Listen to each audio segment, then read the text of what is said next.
An average sentence in a German newspaper is a sublime and impressive curiosity. It occupies a quarter of a column.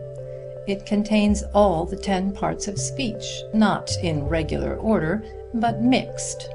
It is built mainly of compound words constructed by the writer on the spot, and not to be found in any dictionary. 6 or 7 words compacted into one, without joint or seam, that is, without hyphens. It treats of 14 or 15 different subjects, each enclosed in a parenthesis of its own, with here and there extra parentheses, making pens within pens. Finally, all the parentheses and re-parentheses are massed together between a couple of king parentheses, one of which is placed in the first line of the majestic sentence, and the other in the middle of the last line of it, after which comes the verb, and you find out for the first time what the man has been talking about.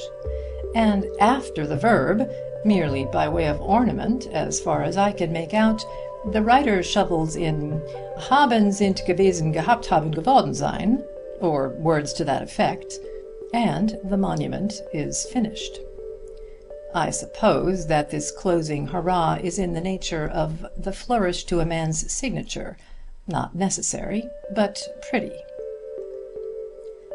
German books are easy enough to read when you hold them before the looking-glass, or stand on your head, so as to reverse the construction, but I think that to learn to read and understand a German newspaper is a thing which must always remain an impossibility to a foreigner.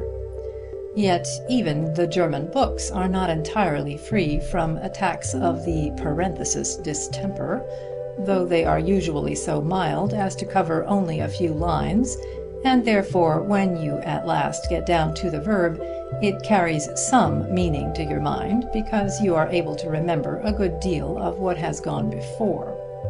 Now here is a sentence from a popular and excellent German novel, with a slight parenthesis in it. I will make a perfectly literal translation and throw in the parenthesis marks and some hyphens for the assistance of the reader, though in the original there are no parenthesis marks or hyphens, and the reader is left to flounder through to the remote verb the best way he can. Quote, "But when he, upon the street, the open parenthesis, in satin and silk covered, now very unconstrained after the newest fashion dressed, close parenthesis, government councillor's wife met," end quote, etc., etc. Footnote 1. Wenn aber auf der Straße die in Samt und Seide gehüllten, jetzt sehr ungeniert nach der neuesten Mode gekleideten Regierungsrätin begegnet. End of footnote 1. That is from The Old Mamselle's Secret by Mrs. Marlitt, and that sentence is constructed upon the most approved German model. You observe how far that verb is from the reader's base of operations.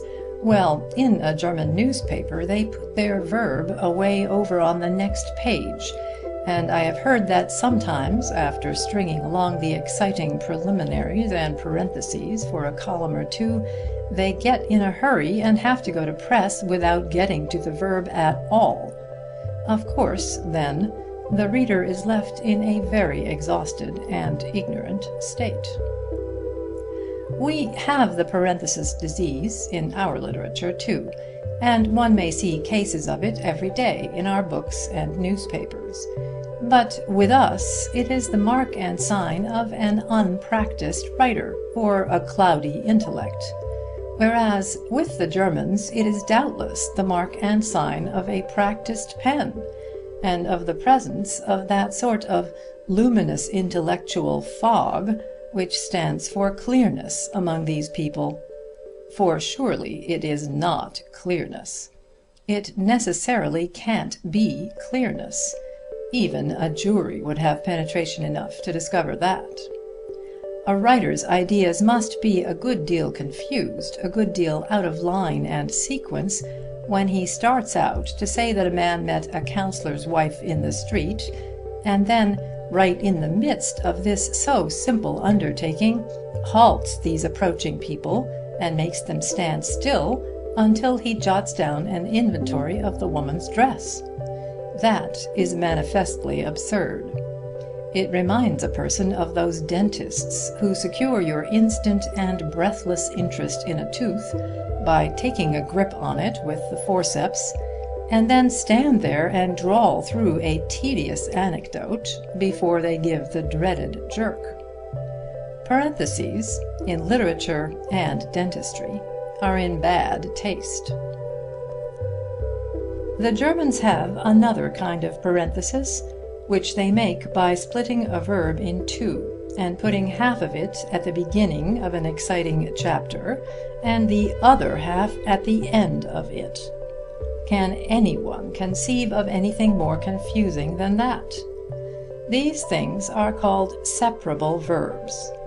The German grammar is blistered all over with separable verbs, and the wider the two portions of one of them are spread apart, the better the author of the crime is pleased with his performance.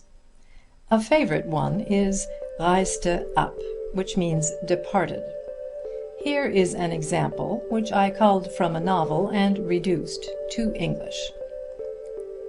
Quote, "The trunks being now ready, he after kissing his mother and sisters, and once more pressing to his bosom his adored Gretchen, who, dressed in simple white muslin with a single tuberose in the ample folds of her rich brown hair, had tottered feebly down the stairs, still pale from the terror and excitement of the past evening, but longing to lay her poor aching head yet once again upon the breast of him whom she loved more dearly than life itself, parted."